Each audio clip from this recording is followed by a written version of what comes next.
বিবাহৰ 10 দিন হৈছিল মাত্ৰ তাৰ পিছতেই পত্নীক মাৰধৰ 10 দিনৰ পিছতেই নপত্নীয়ে গম পালে স্বামীৰ অবৈধ প্ৰেমৰ কথা এই সকলো অভিযোগ নপত্নীৰ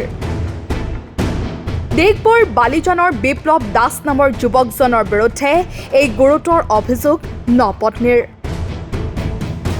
অভিযোগ অনুসৰি বিপ্লৱ দাসে এগৰাকী মহিলাৰ সৈতে গোপন সম্পৰ্ক ৰক্ষা কৰি আহিছে বিবাহৰ 10 দিন পিছতেই নপত্নীয়ে অবৈধ সম্পৰ্কৰ কথা জানিব পৰাত নপত্নীক অকথ্য নিৰ্যাতন চলাইছে বিপ্লৱ দাসে পত্নীক মাৰধৰ কৰাৰো অভিযোগ উত্থাপন হৈছে বিপ্লৱ দাসৰ বিৰুদ্ধে ইফালে আইঅচি কেণ্টিনৰ ঠিকাভিত্তিক কৰ্মচাৰী বিপ্লৱ দাসৰ বিৰুদ্ধে পত্নীয়ে ডিগবৈ থানাত ৰুজু কৰে গোচৰ পত্নীৰ গোচৰৰ ভিত্তিতেই ডিগবৈ আৰক্ষীয়ে আটক কৰে বিপ্লৱ দাসক মাত্ৰ 10টা দিন হৈছিলে বিয়া সময়ত এই 10টা দিনত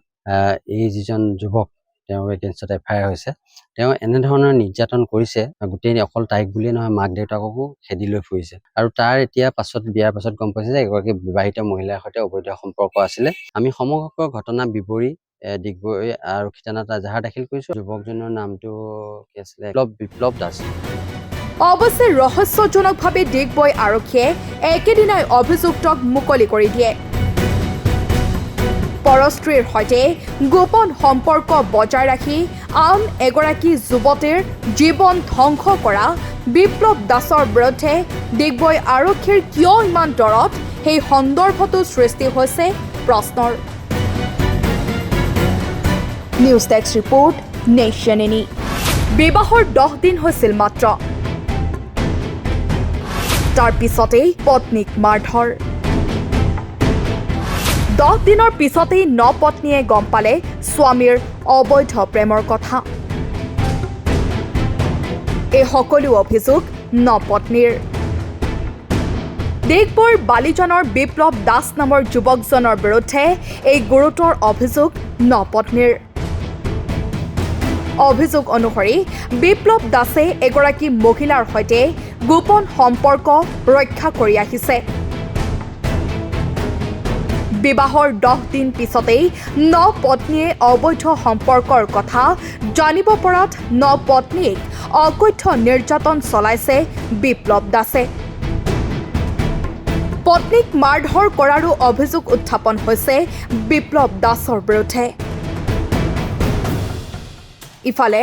আইঅচি কেণ্টিনৰ ঠিকাভিত্তিক কৰ্মচাৰী বিপ্লৱ দাসৰ বিৰুদ্ধে পত্নীয়ে ডিগবৈ থানাত ৰুজু কৰে গোচৰ পত্নীৰ গোচৰৰ ভিত্তিতেই ডিগবৈ আৰক্ষীয়ে আটক কৰে বিপ্লৱ দাসক মাত্ৰ 10টা দিন হৈছিলে বিয়া সময়ত এই 10টা দিনত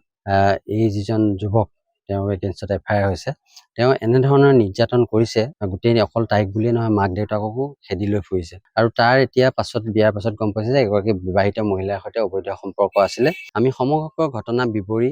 ডিগবৈ আৰক্ষী থানাত এজাহাৰ দাখিল কৰিছো যুৱকজনৰ নামটো কি আছিলে বিপ্লৱ দাস অৱশ্যে ৰহস্যজনকভাৱে ডিগবৈ আৰক্ষীয়ে একেদিনাই অভিযুক্তক মুকলি কৰি দিয়ে পৰস্ত্ৰীৰ সৈতে গোপন সম্পৰ্ক বজাই ৰাখি আন এগৰাকী যুৱতীৰ জীৱন ধ্বংস কৰা